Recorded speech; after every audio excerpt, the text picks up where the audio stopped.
अर्हन्ताणमतहे विसिद्धाणम् आयर्यवज्झायाणं लोयम्ये सौसाहुणं लोयम्ये सौसाहुणं। देवादेव श्री शांतिनाथ भगवान की, आचार्य गुरुदेव श्री विद्यासागर जी महाराज की, आचार्य समय सागर जी महाराज की जय।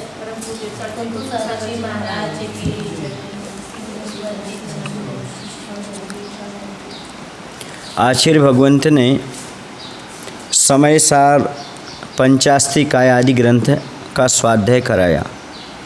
उसमें जो तत्व को समझने के लिए दृष्टांत दिए, उन दृष्टांतों का संकलन मैंने भी किया, आरिका दृढ़मति संघ में भी बहुत सारे लोगों ने किया। उसका संकलन हुआ दृढ़मति जी की प्रेरणा से, तो उसका नाम रखा गया दृष्टांत संचयन। तत्व को, गुण, रहस्य को समझने के लिए आचार्य ने उदाहरण के माध्यम से समझाया। जब आचार्य उदाहरण देते थे, हम लोग बोलते थे आचार्य तो उदाहरणाचारी हैं, यानी हर चीज़ का उदाहरण उनके पास मिलता था। दृष्टांताचारी, हर चीज़ का दृष्टांत उनके पास मिलता था। और पता नहीं आचार्य किसी भी चीज़ को देखते थे तो उसमें दृष्टांत बना लेते थे। चाहे वो थर्मामीटर देखें, चाहे ब्लड प्रेशर नापने की मशीन देखें, या कोई प्रकृति की चीज़ देख लेते थे तो उसको सिद्धांत में कहीं ना कहीं घटित कर ही देते थे। जैसे कि हम आपको बता दें दृष्टांत छने पानी के बारे में। पहले स्टोव चलता था जिसमें हवा भरते थे और तेल डालते थे और उसमें पानी गर्म करते थे, भोजन बनाते स्टोव के माध्यम से, चाय बनाते थे। तो उसमें यदि बिना छना हुआ तेल डाल देते थे तो जो जहाँ से बर्नल में से वो तेल आता था तो उसमें कचरा फंस जाता था, तो उसे पिन लगाना पड़ता था। तो आचार्य ने कितना अच्छा उदाहरण दिया। जैसे यदि स्टोव में बिना छना हुआ तेल डाल दो तो उसमें पिन करना पड़ता है, वैसे यदि शरीर में बिना छना पानी डालो तो इंजेक्शन लगाना पड़ता है। तो दृष्टांत किस प्रकार से आचार्य ने समझाया। इसी तत्वों की बहुत सी बातें समझाई। वह दृष्टांत संचयन नाम का ग्रंथ है, उसको आज हम प्रारंभ कर रहे हैं। तो स्थान ये अंजनगिरी तीर्थ क्षेत्र है, जहाँ पर बताते हनुमान जी का जन्म हुआ था। गुफाएं हैं यहाँ पर। सबसे पहला दृष्टांत है उपाय से उपादेय की प्राप्ति। संसार में तीन चीज़ें होती हैं, एक उपकारी होता है, दूसरा उपादेय होता है, तीसरा हे होता है। यहाँ उपकारी को आचार्य ने उपाय शब्द दिया। कौन सा दिया? उपाय। हे, उपादेय और उपाय। तो उपाय से उपादेय कैसे प्राप्त होता है? सर्वथा कोई वस्तु हे नहीं होती, उसकी कहीं ना कहीं उपयोगिता अवश्य होती है। और जिसकी जहाँ पर उपयोगिता हुई बाद में वो हे हो गया, लेकिन जब तक उसकी उपयोगिता थी तब तक वह हमारे लिए उपाय या उपकारी रहेगा। उपादेय माने जो प्राप्तव्य है, हे माने जिसे छोड़ना है। कभी कभी जो उपाय होता है वह हे हो जाता है जब हम आगे बढ़ जाते हैं। तो जैसे पहली सीढ़ी है, पहली सीढ़ी से हम जब तक ज़मीन पर थे, है ना, और पहली सीढ़ी हमारे लिए उपकारी थी, हमने सर पैर रखा, फिर आगे बढ़ गए, अब वो हे हो गई। अगली कैसी हो गई? वो उपकारी हो गई और उपादेय हो गई। तो वही दृष्टांत आचार्य यहाँ पर प्रत्येक का अलग अलग देते हैं। सबसे पहले समझते हैं उपाय से उपादेय की प्राप्ति। जिस बालक ने अभी स्कूल जाना शुरू नहीं किया उससे प्रथम आदि कक्षा क्रमशः उपादेय है। पहली कक्षा ही उसको क्या हो जाएगी? उपादेय हो जाएगी, क्योंकि उससे बुद्धि का विकास करना है, आगे ज्ञान प्राप्त करने का लक्ष्य उसे। अतः उसे स्कूल कॉलेज की समस्त कक्षाएं क्रमशः साधन रूप में उपादेय हैं, एक के बाद एक उपादेय होती चली जाएंगी। दो प्रकार के उपादेय होते हैं, एक तात्कालिक होता है, दूसरा तैकालिक उपादेय होता है। ठीक है ना। तो वर्तमान जब से उसको एमए करना है, लेकिन अभी वर्तमान जो तत्कालिक होगी पहली कक्षा होगी उसके लिए। अंतिम लक्ष्य त्रैकालिक उपादेय होता है तथा लक्ष्य के साधनभूत उपादेय तात्कालिक उपादेय होते हैं। जैसे जैसे लक्ष्य के निकट आगे आगे पहुंचते जाते हैं वैसे वैसे पीछे के साधनभूत तात्कालिक उपादेय हे रूप होकर छूटते चले जाते हैं। जैसे हमने कहा पहली सीढ़ी अभी उपादेय थी, फिर दूसरी सीढ़ी उपादेय होकर पीछे की छूटती चली गई, वो हे होती चली गई। ऐसा उक्त दृष्टांत के अनुसार जैसे छात्र को प्रवेश की अपेक्षा प्रथम कक्षा उपादेय है, लेकिन वही जब द्वितीय कक्षा में पहुंच जाता है तो उसे प्रथम कक्षा हे, तृतीय कक्षा में पहुंचने पर द्वितीय कक्षा हे होती चली जाती क्रमशः। इस प्रकार एमए तक पहुंचते गए। एमए के बाद कोई कहे कि पुनः बीए करो, वह ठीक नहीं, लेकिन बीए के बाद एमए उपादेय, पीछे आना ठीक नहीं, आगे बढ़ना ठीक है। उक्त प्रसंग को दूसरी तरह से भी समझा जा सकता है कि यदि मंजिल पर पहुंचना है, आपका लक्ष्य है, ऊपर जाना है, आपको अंजनगिरी की गुफा में ऊपर जाना है, तो मंजिल की प्राप्ति उपादेय हो गया जहां आपको पहुंचना है। लेकिन जब तक मंजिल की प्राप्ति नहीं होती तब तक प्रत्येक सीढ़ी दर सीढ़ी उपादेय और हे रूप बनती चली जाएगी। आगे की उपादेय बनेगी, पीछे की हे, फिर वह हे बन जाएगी, आगे की उपादेय बनती चली जाएगी। वैसे वास्तव में तो यह कहना चाहिए कि मंजिल उपादेय है तो सीढ़ी हे नहीं किंतु उपाय रूप है। हकीकत तो उपाय है कि वो सीढ़ी के बिना ऊपर चल नहीं सकती थी, उसे हे ना कहें, उसे क्या कहें, वो उपाय है। एमए उपादेय है तो प्रथम आदि कक्षा से बीए तक सभी कक्षाएं उपाय स्वरूप हैं। जैसे निश्चय साध्य है तो व्यवहार साधन है, वो हे नहीं है, उपाय है। साधन को हे नहीं कह सकती, साधन क्या हो जाएगा हमारे लिए, उपकारी हो जाएगा या उपाय हो जाएगा। यदि इनको प्रारंभ से ही हे दृष्टि से स्वीकार करेंगी, ये तो हे है, तो पास कैसे करेंगे, पढ़ाई कैसे करेंगे, तो एमए तक कैसे पहुँचेंगी। सीढ़ी पर कदम रखना स्वीकार नहीं करेंगे तो कभी मंजिल पर नहीं पहुँच सकती। ये तो हे है, जब हे है तो उसे अपनाए क्यों, ऐसी दृष्टि यदि आ जाती है, जो चीज़ है उसे अपनाए क्यों, तो कभी मंजिल पर नहीं पहुंच सकते। लक्ष्य रूप उपादेय के पूर्व उपाय को भी उपादेय कह दें तो यह अन्योक्ति नहीं होगी।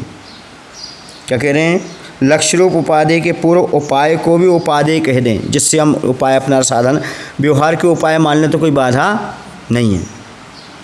संपन्न दशा उपादेय रूप होती है और उस तक पहुंचने के लिए जो पिछली कक्षाएं हैं वे सभी हे नहीं किंतु उपाय रूप होती हैं।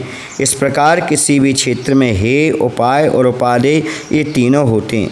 जो व्यक्ति उपादेय की प्राप्ति के पूर्व उपाय को भी हे समझता है वह थोड़ा ऊपर चढ़ा भी हो तो या तो धड़ाम से नीचे गिर जाता है अथवा ऊपर चढ़ता ही नहीं, नीचे ही खड़ा रह जाता है। ऊपर चढ़ने के उपरांत नीचे गिरना फिर भी ठीक है, क्योंकि उसे ऊपर की दशा का अनुभव तो हो गया, जिससे फिर कभी चढ़ना चाहे तो उत्साह बना रहे। लेकिन कोई यह सोचे कि हम तो नहीं गिरने योग्य साधन को ही अपनाएंगे, तो यह तो किसी भी क्षेत्र में कभी संभव नहीं है। उसको सबको गिरना अनिवार्य है। जैसे मुनिराज ने छठे सातवें में फिर सातवें से छठे में आना अनिवार्य, ये सप्लीमेंट्री तो स्वीकार करना ही पड़ती है। समझ आ रहा है ना। तो ये नियम है व्यवहार और निश्चय में। आचसी समय सार में दृष्टांत दे रहे हैं उस समय कि व्यवहार भी एकदम हे नहीं हो सकता। व्यवहार भी हमारे लिए क्या है, उपादेय है, उपकारी है, कथनचित किस अपेक्षा से, जब तक हम उसको पकड़ते नहीं। आचसी और भी उदाहरण देते थे पहले। जैसे आपको यहाँ से नासिक जाना है, क्योंकि वहाँ पर ट्रेन है, यहाँ पर ट्रेन नहीं है, तो आप क्या करेंगे, ऑटो, रिक्शा, बस कुछ लेंगे। लेकिन आपके लिए उपादेय क्या है, ट्रेन। और ट्रेन नहीं, ट्रेन के आगे और देख लो, आपको कहाँ जाना है, शिखर जी जाना मान लो, ठीक है ना, वो आपका उपादेय हो गया, ठीक है ना। लेकिन अभी आपके लिए ये सब हे हैं, लेकिन अभी आपके लिए ऑटो, रिक्शा या बस उपादेय है, तो उसके बिना आप ट्रेन तक नहीं पहुंच पाओगे। तो ये व्यवहार हैं सब, क्या है ये सब व्यवहार हैं। व्यवहार रत्नत्रय के पर निश्चय रत्नत्रय हो ही नहीं सकता, इसलिए व्यवहार की आवश्यकता है। अब कोई व्यक्ति कहता नहीं मैं तो ऑटो नहीं लूँगा, तो उसके पीछे कुत्ता छोड़ दो। फिर क्या छोड़ दो, क्यों, क्योंकि इतने जल्दी पहुंच नहीं पाएगा, भागेगा तभी तो पहुंच पाएगा। कुत्ता भी तो साधन हो गया उसको भेजने के लिए, समझ नहीं हो गया क्या, वो भी तो साधन हुआ।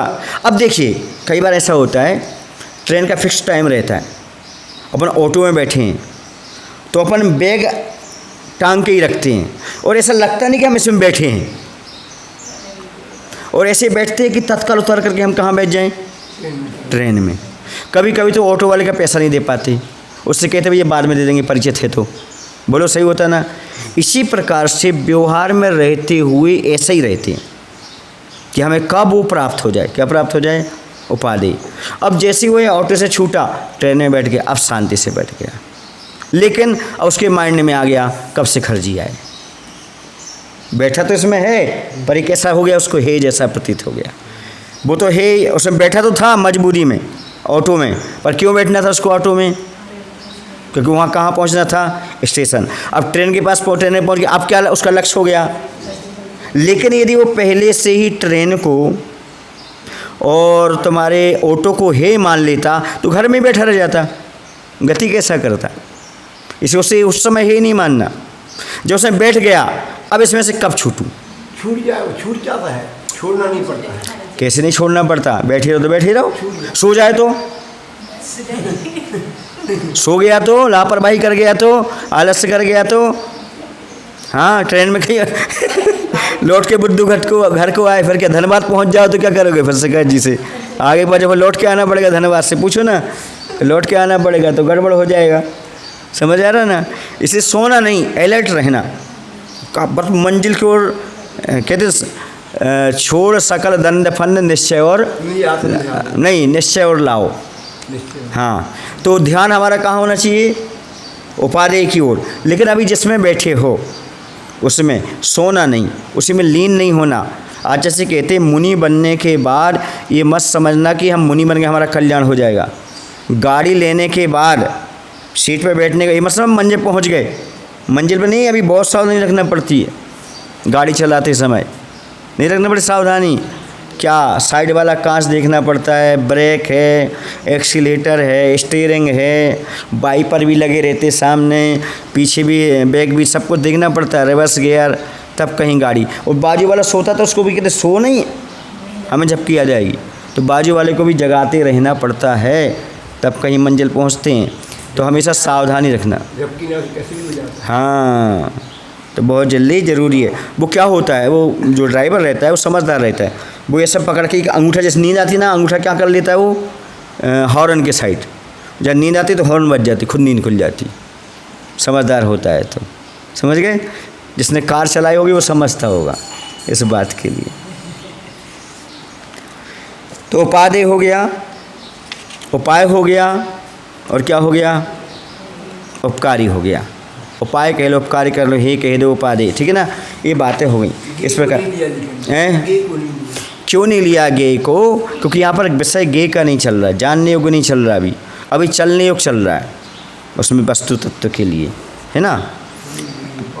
हाँ, गे, हे, उपादेय, उपकारी, उपाय, समझ गए ना। इस प्रकार की बात कही जा रही।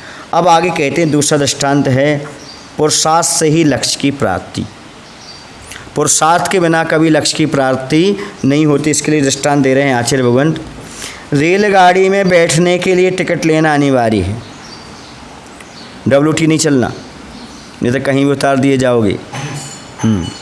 रेलगाड़ी में बैठने के लिए टिकट लेना अनिवार्य होता है। टिकट खरीदने के लिए टिकट घर में जाना अनिवार्य है, ठीक है ना, टिकट घर तक। अब आज के ज़माने में मोबाइल में चलने लगा, वो बात अलग है, जाना पड़ता है वहाँ तक। अच्छा है, हाँ, जाना पड़ेगा। लेकिन टिकट घर से, टिकट लेते समय गाड़ी में बैठने का अनुभव किसी को नहीं होता। टिकट लेने मात्र से क्या गाड़ी में बैठने का अनुभव आ जाएगा क्या। यदि किसी को टिकट घर में गाड़ी में बैठने का अनुभव हुआ हो तो हाथ उठाकर बता दे। आज जैसे जब समय साल पड़ा रहा था उस समय कह रहे हैं, किसी को ऐसा हुआ हो तो बता दो। इतनी बात अवश्य है कि जिसके पास टिकट है उसे विश्वास हो गया कि गाड़ी आने पर मुझे उसमें बैठने का स्थान निश्चित मिलेगा, उसकी सीट रिजर्व हो गई, विश्वास हो गया। लेकिन टिकट मिलने का अहंकार आ जाए, मुझे टिकट मिल गया, अब तो मैं सो जाऊं, मरीची जैसे मुझे तीर्थंकर बनना ही है।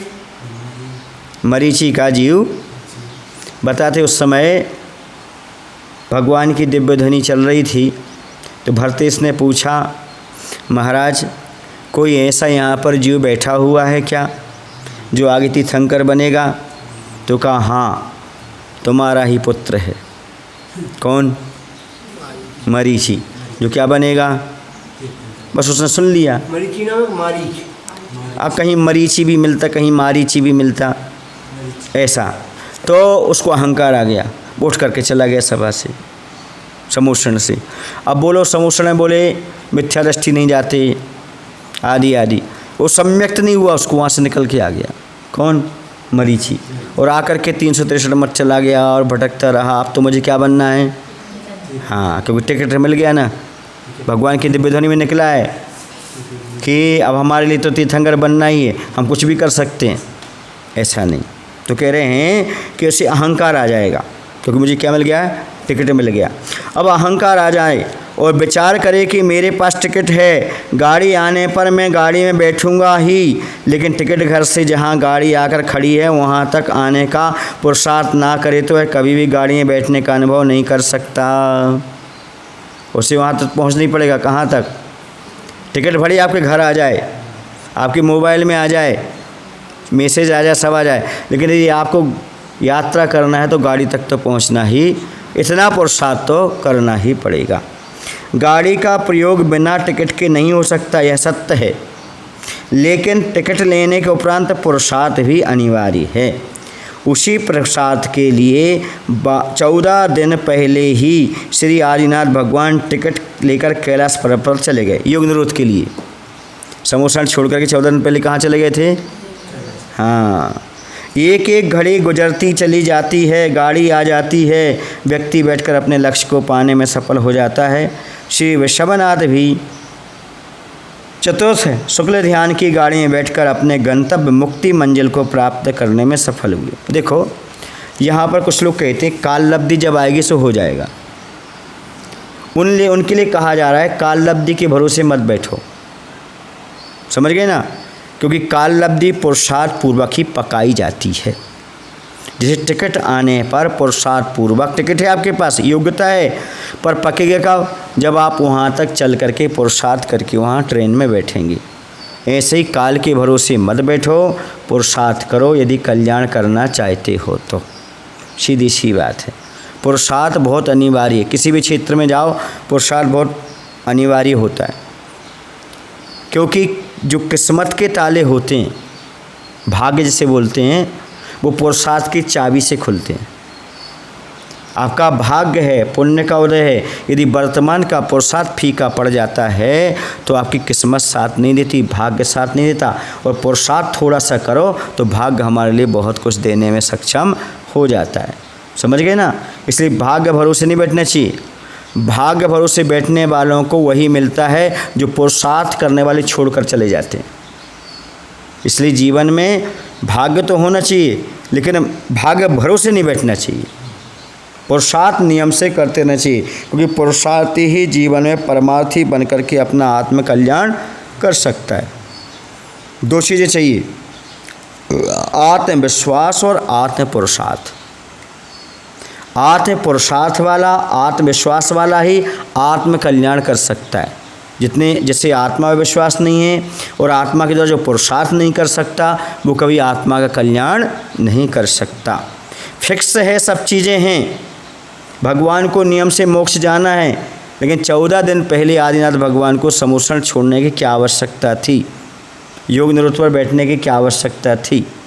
भगवान महावीर को भी 3 दिन पहले क्यों जाने की आवश्यकता थी? क्योंकि बिना पुरुषार्थ के अरहंत भगवान का भी कल्याण नहीं होता। इसलिए पुरुषार्थ को कभी गौण नहीं करना चाहिए, काल लब्धि के भरोसे नहीं बैठना चाहिए। जब जैसा होना होगा होगा, जो जो देखी बीतराग ने सो सो होती बीरा रे, अनहोनी नहीं कोई होत तू काय होत अधीरा रे। ऐसे कहने वालों के लिए समझने की आवश्यकता है। समझ गए? अब इसी में मैं बात बता दूं आपको, इसी में पुरुषार्थ छिपा है। इसमें इस 2 पंक्तियों में पुरुषार्थ छिपा है। जो लिखने वाले हैं ना, लिखने वाले गड़बड़ कर गए। जो जो देखी बीतराग ने सो सो होती बीरारी, ठीक है ना? अनहोनी नहीं होत, यहाँ तक ठीक है। काय होत अधीरारी, अब ये शब्द क्यों डाला? क्यों होता अधीर रे? अब भगवान ने देखा हुआ सो अधीर होगा। भगवान ने नहीं देखा तो अधीर नहीं होगा। इसी पॉइंट पे पकड़ में आ गया वो कहने लिखने वाला।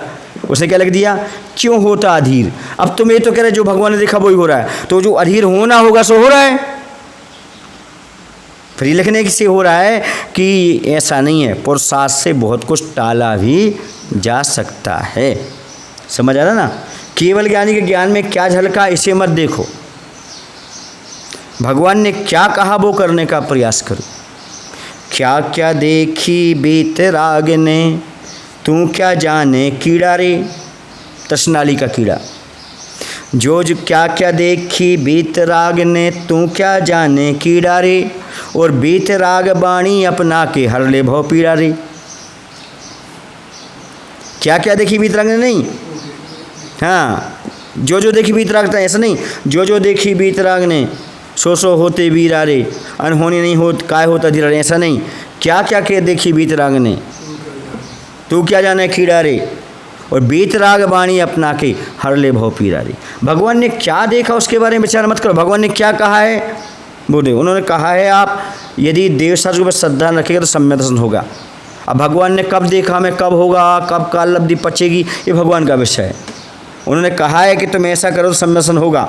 उन्होंने कहा 5 पापों का एक दिवस त्याग करो तो अनुव्रत होगा, पंचम गुणस्थान होगा, तो महाव्रत का धारण कर तो 7वें गुणस्थान हो जाएगा। ये भगवान ने कहा है, उसको पालन नहीं करता। भगवान ने क्या देखा उसे देखने जाता है, ये हो गई पुरुषार्थहीनता। समझ गए। इसलिए जो भगवान ने कहा है उसको सुनो, उसको मानो। भगवान ने क्या देखा उसे मत देखो, क्योंकि सूर्य से देखा गया पदार्थ जुगनू से नहीं देखा जा सकता, दीपक से नहीं देख सकते, क्योंकि दीपक अलग है और ऐसी हमारा श्रुत और मति ज्ञान अलग है और भगवान का केवल ज्ञान अलग है। इसलिए मति और श्रुत ज्ञान है तो सम्यक ज्ञान, लेकिन केवल ज्ञान की तुलना कभी भी नहीं हो सकती। ऐसे भगवान ने क्या देखा ये मत देखो, भगवान ने क्या कहा है उसे मानने का जानने का प्रयास करो। आज क्या होता है, कुतर्क के माध्यम से काम चलता है, इससे सारा गड़बड़ हो जाता है। पुरुषार्थहीनता में ही पाप है। हम बरेली में थे, एक सज्जन भगवान के सामने बैठे रहते थे, ऐसे भगवान को नमस्कार नहीं करते थे। मेरा स्वरूप और भगवान का स्वरूप एक सा, समझ गए ना, सभ्य शुद्ध अशुद्ध नया। अब बहुत दिन हो गया, प्रवचन भी सुनते। एक दिन उनको क्या मन में आया, उन्होंने हमसे प्रश्न किया, महाराज जी एक गिलास पानी रखा हुआ है, उस पानी में जीव हैं, मैं विश्वास करता हूँ, ठीक है। मैंने पानी उठाया पी लिया, मेरे अंदर कोई परिणाम नहीं था जीव को मारने का, पानी पीने का था, अपने आप को बचाने का था। सो मैंने पानी पी लिया, अब मुझे हिंसा क्यों लगी? मैंने भाव ही नहीं किया इसको मारने का। मैंने उनसे कहा भाई आपने बिल्कुल हिंसा नहीं की। एक बात और मैं बता दूं, यदि आप ऐसी बात कर रहे हो तो आपने जीव मारा ही नहीं, उसमें जीव मरे नहीं। बोले क्यों? हमने कहा आत्मा अमर होती है, शरीर पुद्गल होता है, कौन मरा उसमें? ये वो जोड़ लो। हमने कहा जोड़ना है तो इसमें ये वो जोड़ लो। बोले भाई ये भी बात सही है। हमने उनको समझाया कि याद रखो जीव अजर अमर है निश्चय नहीं से, व्यवहार से 10 प्राणों से जीता है। आपने जीव को नहीं मारा, व्यवहार से 10 प्राणों को अलग कर दिया और 10 प्राण ही उसका जीवन था, इसलिए हिंसा हो गई। अब उसमें जीव थे कि नहीं थे पानी में, ये भाव सत्य है। भगवान ने कहा इसमें जीव हैं, ये स्वीकार किया, क्या हो गया? भाव सत्य। भगवान ने कहा इसको छान लोगे तो 48 मिनट तक निर्जीव रहेगा, मतलब उसमें जीव त्रसजीव नहीं होंगे। एक नहीं तो रहेंगे, त्रसजीव नहीं रहेंगी। समझ गए ना? तो आप पी लो। अब उबाल करके लेते हैं तो आपको 24 घंटा बनता है। ये भाव सत्य है। हमारे यहाँ जीव के मरने और नहीं मरने की प्रसंग में हिंसा नहीं है। परमत्त योगात प्राण विप्रोपम हिंसा, प्रमाद का योग ही हिंसा है। आपने छानने का पुरुषार्थ नहीं किया, यही हिंसा है। क्या नहीं किया आपने? छानने का जो पुरुषार्थ नहीं किया वही हिंसा है। उनको समझ में आया कि वास्तव में भगवान की आज्ञा है, वो हमने नहीं सुनी, हमने नहीं मानी, यही हमारे लिए हमें जीव दिख नहीं रहे, छने के नहीं छने, लेकिन भगवान की आज्ञा हमने नहीं मानी। उस दिन से उन्होंने कुएं का पानी लेना प्रारंभ कर दिया, उसी से छानते और जीवानी को उसी में वापस भेजते, जीवों की रक्षा के भाव करते। समझ गए? तो इस प्रकार से यदि हम मात्र ये बैठे रहें कि हमें क्या करना, जीव को हम मारने का भाव नहीं कर रहे हैं, प्रमाद तो चल रहा है। प्रमाद ही तो सबसे खतरनाक चीज़ है। और कौन सी है? सारा प्रमाद का खेल है दुनिया में जितना चल रहा है। प्रमत्त योगार्थ प्राणवपूर्वम हिंसा। जीव मरे, मुनि महाराज हैं, देख करके चल रहे हैं 4 हाथ जमीन, कोई सूक्ष्म जीव नहीं बचा पाए, आ गया पैर के नीचे, कर्म का बंध नहीं बताया। समझ आ रहा ना? ग्रस्त चल रहा है बिना देखे, जीव नहीं मरा तो भी हिंसा बताई कि उसमें प्रमाद है आपका, यत्नाचार पूर्वक आपने कार्य नहीं किया, इसलिए आपके लिए वह हिंसा लगी, आपके लिए दोष। यदि आप पुरुषार्थ कर लेते, यत्न कर लेते, तो आप बहुत कुछ बच जाते। समझ गए ना? हाँ। अब कुछ लोगों का कहना है कि वो नल में पानी में छन्ना लगा हुआ है ना, अब उसमें जो उस नल में लगे हुए हैं उसी में समाप्त हो रहे हैं, फिर भी उसके भाव छानने के हैं। किसके हैं? उतना तो कम से कम उसने भगवान की बात को माना, वह छान रहा है। समझ रहा ना?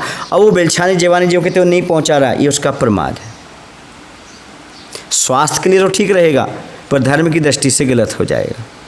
अब कुछ लोगों का कहना, आपने पानी निकाला, अब कोई ने ऊपर से डाल दी, किसी नीचे डाल दी। देखो, पुरुषार्थ उसने किया है, कितने जीव बच रहे, कितने नहीं। होना तो क्या चाहिए? नीचे तक भेजना ही चाहिए। नहीं हो पा रहा तो बचाने का फिर भी उसके अंदर भाव आया, लेकिन जो नल से ले रहा है उसका तो प्रमाद पूरा का पूरा है, क्योंकि करने नहीं चाह रहा है, पूरा प्रमाद का युग चल रहा है उसका। समझ आया ना? पुरुषार्थ करने पर सफलता ना मिले तो जैसा भगवान ने देखा था वैसा होना है, लेकिन पुरुषार्थ ही ना करो और कहो जैसा भगवान ने देखा है सो होगा, फिर क्या करोगे? तो पुरुषार्थ तो इस चीज़ में करना ही अनिवार्य है। तो पुरुषार्थ से ही लक्ष्य की प्राप्ति। क्या था दृष्टांत का नाम? पुरुषार्थ से ही लक्ष्य की प्राप्ति होती है। अब आगे तीसरा दृष्टांत है, निष्कर्म आत्मा ही सुंदर है। जो आत्मा कुछ नहीं करती वही सुंदरो लोयो, एकत्वभक्त आत्मा जो है सुंदरो लोयो, मात्र वह कौन है? वही आत्मा सुंदर है। एक शुद्ध आमदनी होती है जिसमें लेना ही लेना होता है, देना नहीं होता, और एक आमदनी वह है जिसमें लेने के साथ साथ देना भी पड़ता है। देने के नाम से बुखार आए, यह अलग बात है। यदि मान लो लेना ना हो, देना ही देना पड़े, तो व्यक्ति बहुत जल्दी दिवालिया हो जाएगा। देना ही देना पड़े, उसे लेना ना हो, आवक कुछ ना हो आमदनी। यदि मान लो लेना ना हो, देना ही पड़े, दिवालिया हो जाए। भगवान महावीर भी कर्मबंध की विवक्षा में दिवालिया हो गए। कैसे हो गए? क्योंकि उन्होंने और कर्म लिए ही नहीं, सब देते गए देते गए देते गए देते गए, तो उनका कर्मों का दिवालिया निकल गया, उनके पास कोई कर्म बचा नहीं। अर्थात जितनी भी कर्म रूपी आमदनी यानी कर्म का संचय थी उससे पूर्णता निकाल दिया, अतः कर्म का अस्तित्व समाप्त हो गया, जिसके परिणाम स्वरूप आत्मा की पूर्ण सुंदरता अभिव्यक्त हो गई। देखो, जो बाहर की सुंदरता हमें देखने में आती है, ये नाम कर्म का परिणाम है। किसका परिणाम है? सुंदर शरीर है, सुंदर तन है, असुंदर है, नाक आदि का, आँख आदि का, शरीर का निर्माण किससे होता है? नाम कर्म से होता है। अब नाम कर्म नष्ट हो गया, परम सुंदरता प्राप्त हो गई। अर्थात आत्मा की सुंदरता ही परम सुंदरता है, शरीर की सुंदरता तो मात्र कर्माधीन है, रूपी है। समझ गए ना? आँखें मूंदत कितऊ कछु नाही। बुंदेलखंड में कहते हैं आंखें बंद कर लो, कहीं कुछ नहीं है, सब पुद्गल है। जो कुछ दिखाई दे रहा हो, क्या दिखाई दे रहा अपन को? पुद्गल। पुद्गल के अलावा कुछ दिखाई दे नहीं सकता, क्योंकि आत्मा कैसी है? रूप से रहित है, रस से, गंध से रहित है। इस जो कुछ संसार में दिखाई देगा हमें, ये सब पुद्गल पुद्गल पुद्गल पुद्गल ही नजर आएगा। आँख बंद करने के बाद जो दिख जाए, अनुभव हो जाए, सो पुद्गल से पृथक हो सकता है। लेकिन आंख बंद करने के बाद भी मन में तो पुद्गल ही घूमता है। बहुत मुश्किल है पुद्गल के बाजार से ऊपर उठना। ये जो कुछ दिख रहा है सब क्या है? तो ये सुंदरता नहीं है, क्योंकि ये सब नष्ट होने वाली है। सुंदरता वो है जो आत्मा की सुंदरता है। समझ गए ना? वही हमारे लिए उपादेय है। बोलो महावीर भगवान की, आचार्य विद्यासागर जी महाराज की जय। मैंने दर्पण देखा, मैंने